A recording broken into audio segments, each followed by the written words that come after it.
آج ہم اسلام آباد اور راولپنڈی کے دورے پر موجود ہیں اور آج ہم راولپنڈی میں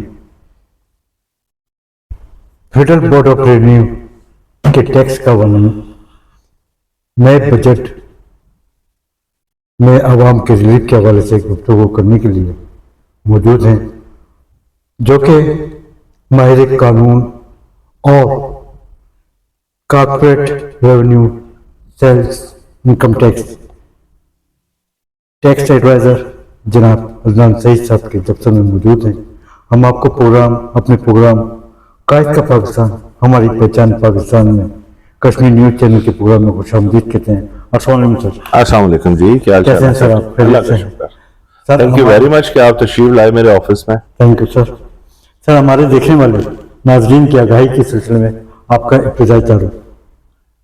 جی میرا نام عدنان سعید ہے، بینگ این ٹیکس ایڈوائزر 2006 سے میں پریکٹس کر رہا ہوں۔ آپ کا تعلق کہاں سے ہے؟ میرا جی راولپنڈی سے ہی ہے۔ راولپنڈی سے۔ اور اپنی ابتدائی تعلیم کے بارے میں کچھ آگاہی فراہم فرمائیں۔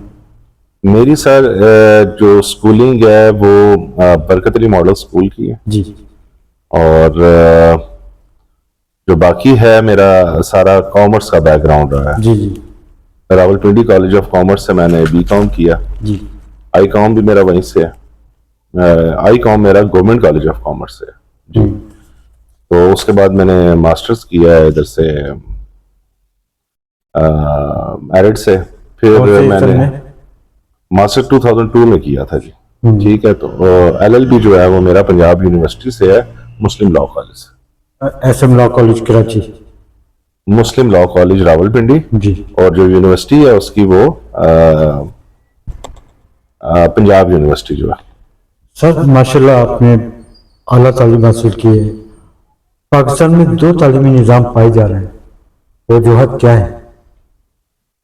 اچھا، اب اس میں ڈیپینڈ یہ کرتا ہے کہ پچھلے کچھ عرصے سے ایون آپ اسلام آباد میں دیکھیں یا راولپنڈی میں دیکھیں، جو ساری چیزیں آپریٹ ہو رہی ہیں یا مینج ہوتی ہیں from the government of Punjab, تو تعلیمی نظام میں دن بدن کوئی بہتری تو آ رہی ہے جو گورنمنٹ کوشش کر رہی ہے۔ ایک تو یہ ہے سلسلہ۔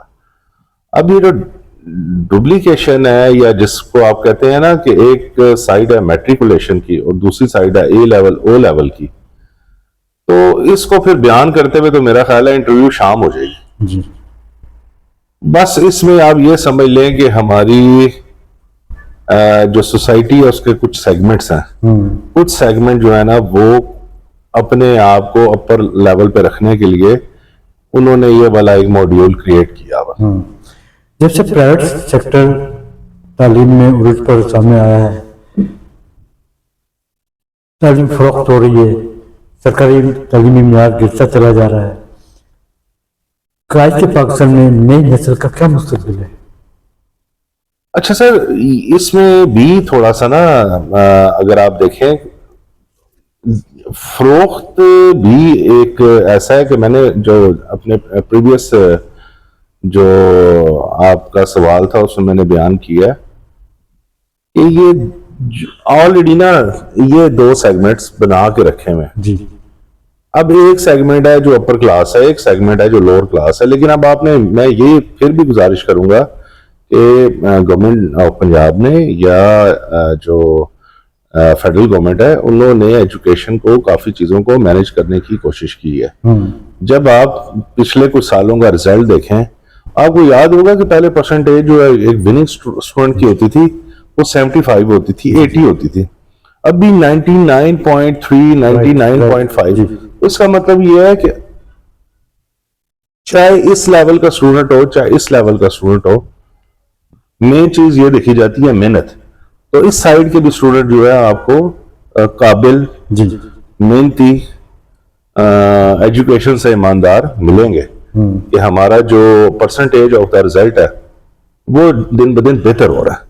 لیکن سر تربیت کا بڑا فقدان پایا جا رہا ہے، ہمارے آپ کے دور میں تعلیم کے ساتھ تربیت کا بڑا عروج حاصل تھا۔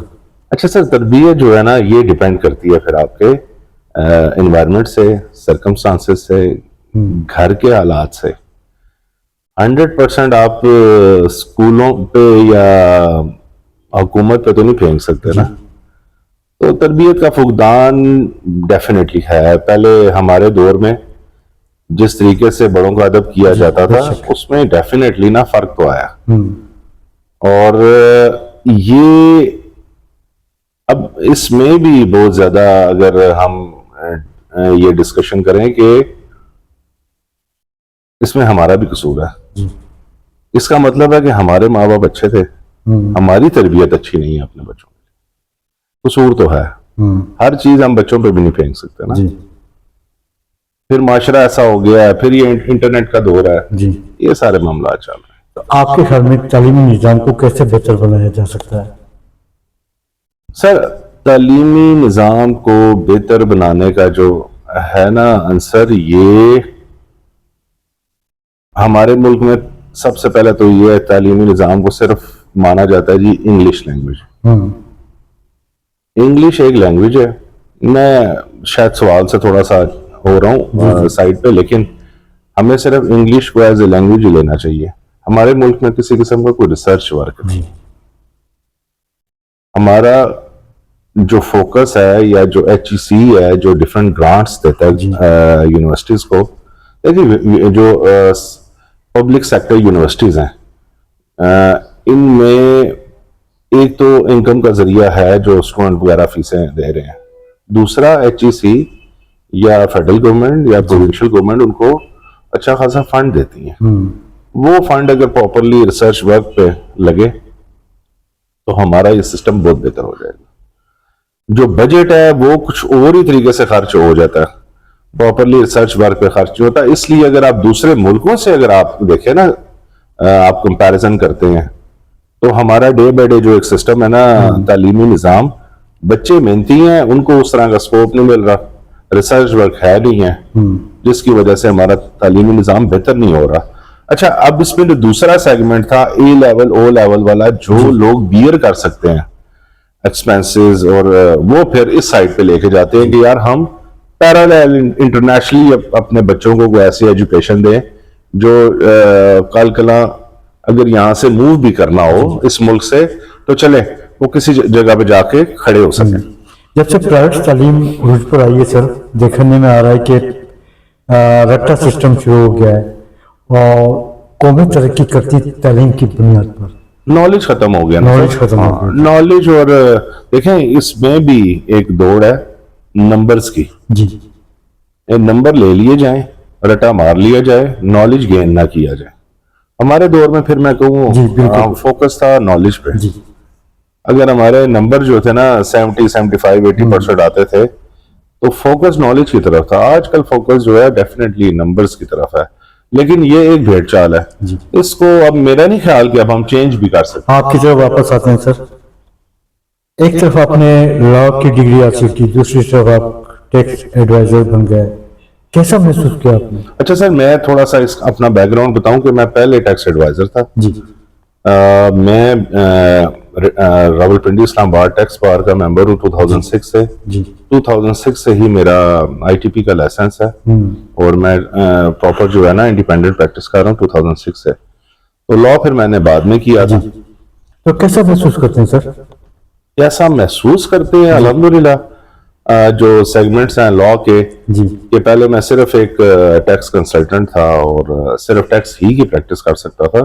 اب overall up to the high court تمام کیسز وغیرہ ہم لوگ اپنی فارم میں مینیج کرتے ہیں. میرے پاس پوری ٹیم ہے, جو سول کا الگ ہے, کرمنل کا الگ ہے, اسپیسیفکلی ٹیکس کا میں دیکھتا ہوں. پھر اکاؤنٹس کا ایک سیٹ اپ ہے, وہ ہم نے سارا رکھا ہوا ہے. ایک آفس میرا اسلام آباد میں ہے, ایک آفس میرا ادھر.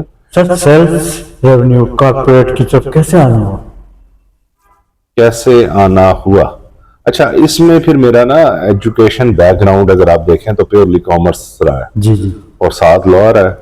اب جو لائر جن کا بیک گراؤنڈ کامرس کا نہیں ہے, جو اکاؤنٹنگ کو نہیں سمجھ سکتے, ان کا ٹیکس کنسلٹنسی کی طرف آنا بڑا مشکل کام ہے.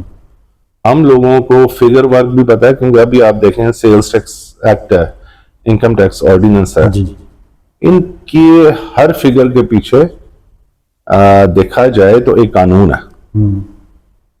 اب ہم لوگ اس لیے اس کو بہتر جو ہے پریزنٹ کر سکتے ہیں کہ ایک تو لا کا بھی پتا ہو, دوسرا آپ کو اکاؤنٹنگ کی بھی سمجھ ہو, تو وہ جب ان دونوں کا کمبینیشن ہوتا ہے تو آپ ایک بہتر اچھے یہ جو ٹیکس کنسلٹنٹ ہے نا وہ پھر آپ بن سکتے ہیں. تو میں یہ سمجھتا ہوں کہ جو میرا اکاؤنٹنگ کا بیک گراؤنڈ ہے وہ ساتھ میرا لا کا ہے, کافی ایسے کمپلیکس کیسز ہوتے ہیں کہ جس میں کلائنٹ کو سمجھانا یا ڈپارٹمنٹ کو سمجھانا میرے لیے بڑا آسان ہو جاتا ہے. ٹیکس کا شعبہ ہو یا وکالت کا, جب آپ نے اپنی لیگل پریکٹس کا آغاز شروع کیا تو آپ کے استاد محترم کون تھے؟ میرے استاد محترم اللہ پاک ان کی مغفرت فرمائے, یہ فروخ آفتاب صاحب تھے, ٹھیک ہے, جو سول کا تھا. کرنل میں نے آج کل یو کے ہوتے ہیں افرا صاحب کیانی, اور ڈپارٹمنٹ کے ڈی آر تھے, اور ڈپٹی کمشنر ریٹائرڈ تھے آفتاب عالم شیخ صاحب. جی جی. تو ٹیکس کا کام میں نے ان سے جو ہے کبھی بار کی سیاست میں چل گیا؟ نہیں, میں نے بیک اینڈ پہ جو ہے ہم لوگ سپورٹ کرتے رہے ہیں. میں نے اسپیسیفکلی خود سے باہر کی سیاست میں حصہ کیا آپ کسی پولیٹیکل پارٹی کا بھی حصہ ہیں؟ نہیں, میں کسی پولیٹیکل پارٹی کا حصہ. ہاں, میرے کچھ ہیں جس کو کہتے ہیں جھکاؤ کہہ سکتے ہیں کہ نون کی طرف ہے, لیکن میرا سچ کسی پارٹی سے کوئی لنک نہیں ہے. میں ایک پراپر پریکٹیشنر ہوں, میں سیاسی وکیل نہیں ہوں, سیاسی ٹیکس کنسلٹنٹ نہیں ہوں, میرا یہ سارا سلسلہ ہے. ٹیکس کنسلٹنٹ بننے کی کیا شرائط ہے؟ ٹیکس کنسلٹنٹ کی سر بننے کی جو سب سے پہلے تو شرائط میں سے اگر دیکھا جائے تو آپ کو ایک بہتر ٹریننگ لینی چاہیے. جی. کہ ہمارا جو ہے ایسی ٹریننگ کہ جس سے کم از کم یہ ہو سکے کہ آپ اپنے کلائنٹ کو بہتر گائیڈنس دے سکیں, اس کو بتا سکیں کہ جو جو کمپلائنسز ہیں جو under the income tax ordinance یا سیلز ٹیکس ایکٹ ہیں وہ آپ کو سب سے پہلے تو خود پتا ہوں, اور پھر آپ اچھے طریقے سے ایلیبوریٹ کر سکیں اپنے کلائنٹ کو. اور جو بھی ہے نا آپ کی اوبلیگیشن ہے, بیسیکلی تو اوبلیگیشن کلائنٹ کی ہیں, آپ کی نہیں ہے, تو کم از کم آپ کلائنٹ کو وہ تمام اوبلیگیشن جو ہیں ایلیبوریٹ کر سکیں. میں یہ سمجھتا ہوں کہ آپ پھر اچھے ٹیکس کنسلٹنٹ ہیں. یہ باقی باتیں بعد میں, نوٹس آیا آپ نے اس کو کیسے جواب دینا ہے, کیسے اس کو ہینڈل کرنا ہے, وہ ساری باتیں بعد میں. ٹریننگ کے حوالے سے آئی سی ایم اے سے رجوع کیا جائے یا ٹیکس بار سے؟ اچھا, اسپیسیفکلی دیکھا جائے تو ہمارے پاس راولپنڈی اسلام آباد بار میں ایک ٹریننگ انسٹیٹیوٹ تو نہیں ہے جی, لیکن یہ ہے کہ ہمارے بڑے محترم اور اللہ پاک ان کو زندگی سے دے حافظ ادریس صاحب, جی جی, وہ ایک پورا سمجھ لیں ایک یونیورسٹی ہے ہمارے لیے. تو اگر مہم شروع کی لیے, ہاں, تو اگر کوئی ایسا سلسلہ ہو تو پھر ایک گیدرنگ میں ہم ان سے وہ تمام چیزیں جو نئے قانون اور اس کے جو امپیکٹس ہیں وہ پھر ہم ان سے سیکھ لیتے ہیں. کراچی ٹیکس بار کا بھی میں ممبر ہوں. ہاں, تو کراچی ٹیکس بار کا یہ ہے کہ ان کا پراپر ایک ٹریننگ کا سیٹ اپ ہے. ان کا ایک اسلام آباد راولپنڈی میں کیوں نہیں سیٹ اپ؟ وجوہات کیا ہیں؟ وجوہات کیا ہیں؟ وجوہات اب اس کی وجوہات, لیکن یہ ہے کہ چیزیں مینج ہو جاتی ہیں. ٹریننگ سیٹ اپ نہیں ہے, لیکن جو کوئی چیزیں آتی ہیں, جو کوئی نئی ہمارے واٹس ایپ گروپ بنے ہوئے ہیں, اور یہ فقدان تو موجود ہے. ایک ٹریننگ والا جگہ نہیں ہے ہمارے پاس. سب سے پہلی بات, ہم باہر کے کافی ممبر ہیں, لیکن جو سٹنگ ارینجمنٹ ہے وہ بہت تھوڑے سے لوگوں کا ہے, وہ آپ نے دیکھا بھی ہوگا. تو یہ ذمہ داریاں کس کی ہیں, کس پر عائد ہوتی ہیں؟ ٹیکس بار پر یا آئی سی ایم اے یا گورنمنٹ پر؟ یہ بیسیکلی بار پہ عائد ہوتی ہیں. آئی سی ایم اے ایک الگ سے ایک باڈی ہے, جی, آئی کیب ایک الگ سے باڈی ہے. جو ٹیکس بار ہے اس کی وہ ایک اپنی اس کی اتھینٹسٹی ہے. تو آئی کیب میں بھی ایک ٹریننگ کا سیٹ اپ ہے, آئی سی ایم اے آئی سی میپ میں بھی ایک ٹریننگ کا سیٹ اپ ہے. ریٹپا میں بہرحال ایک بہت بہتر قسم کا ٹریننگ کا سیٹ اپ نہیں ہے کہ جو ہم نئے آنے والوں کو اچھے طریقے سے چیزوں کو جو ہے نا سمجھا سکیں.